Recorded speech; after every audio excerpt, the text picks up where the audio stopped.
बिस्मिल्लाहिर्रहमानिर्रहीम। अस्सलाम वालेकुम दोस्तों, मैं हूं सईद और आप देख रहे हैं सईद सॉल्यूशन यूट्यूब चैनल। दोस्तों क्या हाल है? उम्मीद करता हूं कि सब खैर और आफियत से होंगे। आज की हमारी वीडियो का मौजू है दोस्तों हायर किए रेफ्रिजरेटर जिसका मॉडल है HRF 336 और ये टर्बो कूलर के साथ है। तो बेसिकली ये मेरे कज़न ने फ़्रिज ख़रीदी है, मैं भी उसके साथ ही था। तो अब उसने ये कहा है कि आप एक हफ़्ते तक इस फ्रिज को अपने पास रखें, इसको चलाएं, क्योंकि देखें आजकल इस तरह की सिचुएशन हो गई है दोस्तों कि कंपनीज़ ने इतने सारे मॉडल्स लॉन्च कर दिए हैं कि एक आम बंदा कंफ्यूज हो जाता है कि क्या ख़रीदें क्या ना ख़रीदें। और फिर इसके अलावा बहुत सारी बातें चल रही होती हैं, जैसा कि इन्वर्टर फ्रिज या ऐसी कूलिंग सही नहीं करते, नॉन इन्वर्टर बेस्ट होते हैं। खैर वो हर किसी का अपना अपना ओपिनियन है। मैं अपना एक्सपीरियंस आपके साथ शेयर करने जा रहा हूँ पूरे एक हफ़्ते का। तो शुरुआत करते हैं इसके मॉडल से। तो देखें आप HRF के 336 के ही कितने किस्म हैं, ये मैं आपको थोड़ी सी इनकी डिटेल बता दूं। तो ये EB के 3 मॉडल है जिसमें SDR सिल्वर, गोल्ड और रेड है। ऊपर से नीचे आप 3 नंबर ये EB के मॉडल्स हैं, ठीक है। ये आप देख रहे हैं इसमें सिर्फ S और D और R का फ़र्क है जो कि इसके कलर को ज़ाहिर करता है। उसके बाद EP के 3 मॉडल हैं जो कि B, C और R को ब्लैक, चॉकलेट और रेड को शो कर रहे हैं, ठीक है। ये देखें सिर्फ कलर की वजह से आगे इसमें R लिखा हुआ है। उसके बाद TP के 2 मॉडल हैं, ब्लैक एंड रेड है। उसके बाद IP के 2 मॉडल हैं जो कि ब्लैक और रेड में हैं। अच्छा, उसके बाद ID के 2 मॉडल हैं जिसमें हमारे पास जो है ये ब्लैक है, IDBA, ठीक है। और इसमें एक और मॉडल है ID रेड। अच्छा, अभी हम मॉडल्स की बात नहीं करेंगे दोस्तों क्योंकि वीडियो बहुत ज़्यादा लंबी हो जाएगी, इसमें काफ़ी टाइम लग जाएगा। तो इसके लिए मैं कोशिश करूंगा कि अलग से एक वीडियो अपलोड कर दूं। इस वक्त हम सिर्फ इस मॉडल की बात करेंगे जो हमारे सामने है। तो ये R600 गैस के साथ है और ये 10 साल कंप्रेसर वारंटी के साथ है। और इसके साथ अगर इसके हम फर्स्ट लुक की बात करें दोस्तों तो बहुत ही ज़बरदस्त लुक है, ग्लास डोर में है और इसके अलावा ये डिजिटल पैनल में है। इसमें जो आम पहले आता था नॉब वाला थर्मोस्टेट, ये उसमें नहीं है, इसमें डिजिटल पैनल है। इस पर मैं अलग से एक वीडियो बनाऊंगा जिसमें सिर्फ और सिर्फ इस पैनल की बात होगी।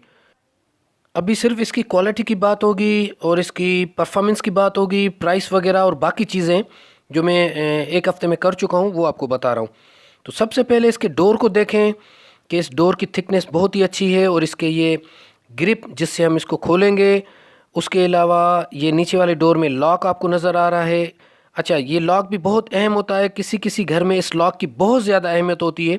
तो ये चीज़ें आपने चेक करनी है। मेरी पहले वाली वीडियो में जंबो साइज़ वाली जो डॉलन्स की फ्रिज की वीडियो मैंने बनाई है उसमें भी मैंने ये तरीके आपको बताए हैं। और ये फ्रीज़र की आप थिकनेस देखें तो ये जितना थिकनेस इसकी ज़्यादा होगी दोस्तों उतनी आपकी चीज़ें महफूज रहेंगी। जब लाइट जाती है बर्फ़ वगैरह, गोश्त वगैरह उतनी देर तक जमे हुए रहेंगे। उसके अलावा लाइट की बात करें तो 2 LED लाइट्स हैं इसमें और ये लाइट का बटन है जो कि हम दरवाजे को खोलते या बंद करते हैं तो ऑन ऑफ होता है, ये इसका सेंसर है। और इसके अलावा शेल्फ़ की बात करें तो ये ग्लास के शेल्फ़ हैं दोनों और ये भी 5 वे एवापोरेटर में है। तो 5 वे एवापोरेटर की खासियत आपको मैं पहले भी बता चुका हूँ डॉलेंस वाली वीडियो में कि वो बिना जोड़ के आपको नज़र आएगा और बिल्कुल सफाई के साथ ज़बरदस्त। अच्छा, ये साइड थोड़ी सी अप है जिसमें पानी बहुत जल्दी नीचे नहीं गिरेगा। खैर यहाँ पर सीलिंग आपने कर देनी है, मैं पहले भी बता चुका हूँ सीलिंग के बारे में, तो वो वीडियोस अगर आपने नहीं देखी तो उनको देख लें।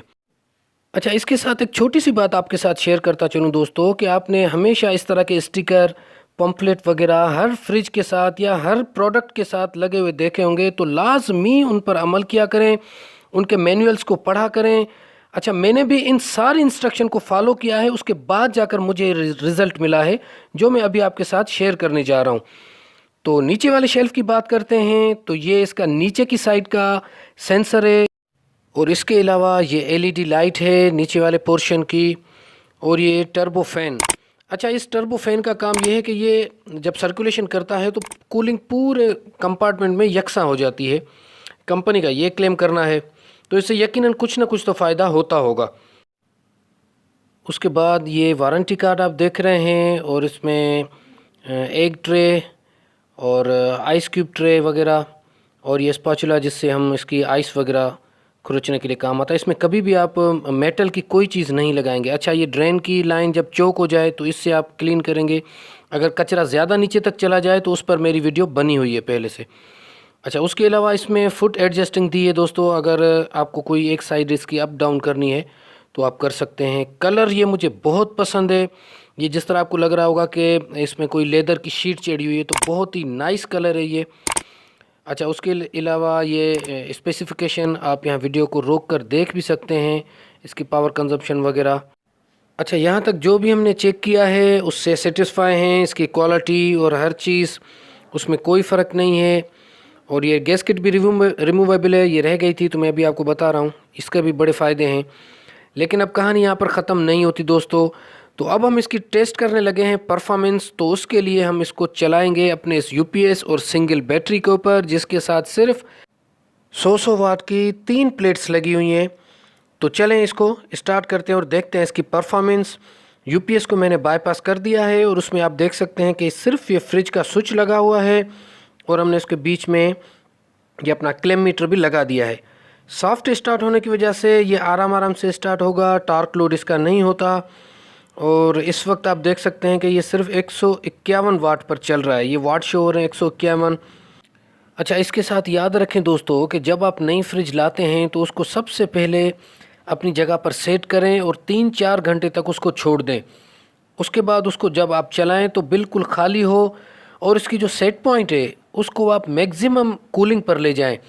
अच्छा, इस फ्रिज में मैक्सिमम कूलिंग 1 पर है और जो हमारे पुराने नॉब वाले रेफ्रिजरेटर हैं उनकी कूलिंग 7 पर मैक्सिमम है। ये याद रखिएगा, इसकी 1 पर मैक्सिमम है, तो इसको आप ज़्यादा से ज़्यादा कूलिंग पर रखिएगा। अच्छा, मज़े की बात बताऊं दोस्तों कि इसने अपने मैक्सिमम टेम्परेचर को जब हिट किया था तो उसमें इसको 2.5 दिन तकरीबन लग चुके थे। अच्छा, इस बीच हम थोड़े से परेशान हुए कि वाकई यार फ्रिज तो कूलिंग नहीं कर रहा, लेकिन इसने 2.5 दिन के बाद अपनी हिट कूलिंग की थी, जैसा कि अभी आप देख रहे हैं। अच्छा, इसमें एक और शिकायत मैंने सुनी हुई थी कि जब ये फ्रिज बंद होता है तो इसकी बर्फ़ पिघल जाती है। तो याद रखें कि जब फ्रिज अगर खाली होगा तो उसमें कोई आइस पैक तो नहीं है जो उसकी कूलिंग को बरकरार रखेंगे। आप जो उसमें सामान रखते हैं, जो गोश्त वगैरह रखते हैं, वही आइस पैक का काम करते हैं। तो खाली फ्रिज को जैसे ही आप बंद करेंगे तो वो तो जाहिर है कि अपना पानी छोड़ेगी, जैसे अभी आपने देखा कि वो ये बर्फ़ के दाने ये पिघल कर पानी बन चुके हैं। तो इस पूरे एक्सपेरिमेंट का दोस्तों अगर निचोड़ निकाला जाए तो मैं समझता हूँ कि इन्वर्टर बेस्ड रेफ्रिजरेटर में किसी किस्म की ख़राबी नहीं है। अगर मसला है तो सिर्फ उसको इस्तेमाल करने का। तो आपके पास भी अगर लोड शेडिंग का मसला है तो कोशिश करें छोटा सा सोलर सिस्टम लगवा लें या इसको यूपीएस पे चलाएं जब लोड शेडिंग होती है। अच्छा, शाम को जब आपके पास ज़्यादा लाइट जाती है तो थोड़ी देर इसको चला लें आप, आधा घंटा 1 घंटा, तो मैं समझता हूँ कि ये मसला हल हो जाएगा। नॉन इन्वर्टर फ्रिज में आपको इतनी सहूलत नहीं मिल पाएगी। तो ये था एक्सपीरियंस मेरा दोस्तों जो मैंने आपके साथ शेयर किया। आप भी तहकीक करके फिर ही किसी चीज़ को परचेज़ करें। अच्छा, कीमत की बात करें तो ये हमें 53,000 की मिली है। आज की वीडियो यहाँ तक थी। अपना बहुत सारा ख्याल रखिएगा। अल्लाह हाफिज़।